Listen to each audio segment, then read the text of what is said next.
Howdy, this is the Full Metal Jacket movie diagnosis by Rachel Lindsay, Reed Garbs, and Ryan Choate for Psychology 107. Before we begin, a quick summary of the Full Metal Jacket movie. Full Metal Jacket is a war drama that was filmed in 1987. The movie centers around a group of new recruits, following one recruit specifically named Private Davis. In this movie, Private Davis graduates and joins the Marine Corps as a journalist for the Vietnam War.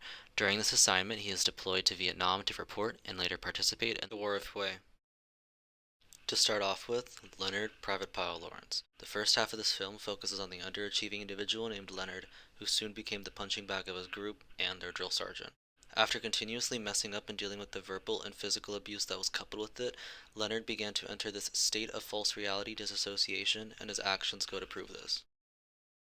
By the end of the first half of the movie, Leonard ultimately murders his drill sergeant and shoots himself in the head as well, ending in a murder-suicide. These events are where we question Leonard's overall mental state and begin to diagnose him with PTSD, also known as post-traumatic stress disorder.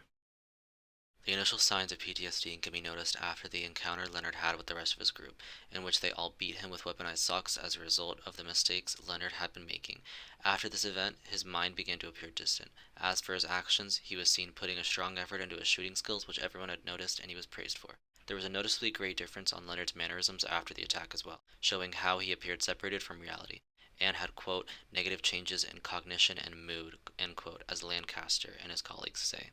The representation of PTSD in this film may have led to an over-exaggerated ending where he kills himself and the drill sergeant. However, the representation of the signs Leonard displays leading up to these events brought the disorder to light and the effects it might have on someone.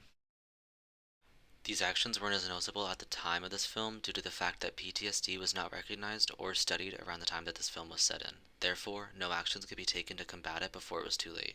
Even now, as we are still learning and researching about the disorder, some treatment options are available, some of which includes prolonged exposure, cognitive processing therapy, eye movement desensitization, and reprocessing. However, we believe that the best form of treatment for Leonard at the time would have been to take him out of his triggering environment and place him into cognitive processing therapy so that he can better understand what he went through, and it would also help relieve some of the built up tension. To conclude, the movie Full Metal Jacket did a great job of displaying the mental breakdown of a Vietnam soldier as the film was set in that time. It also presented the hardship these men went through and how their struggle was left unrecognized at times. This film was great for our analysis diagnosis, and we appreciate and recognize the awareness it brought as it pertains to post-traumatic stress disorder. Thank you for watching, and gig 'em.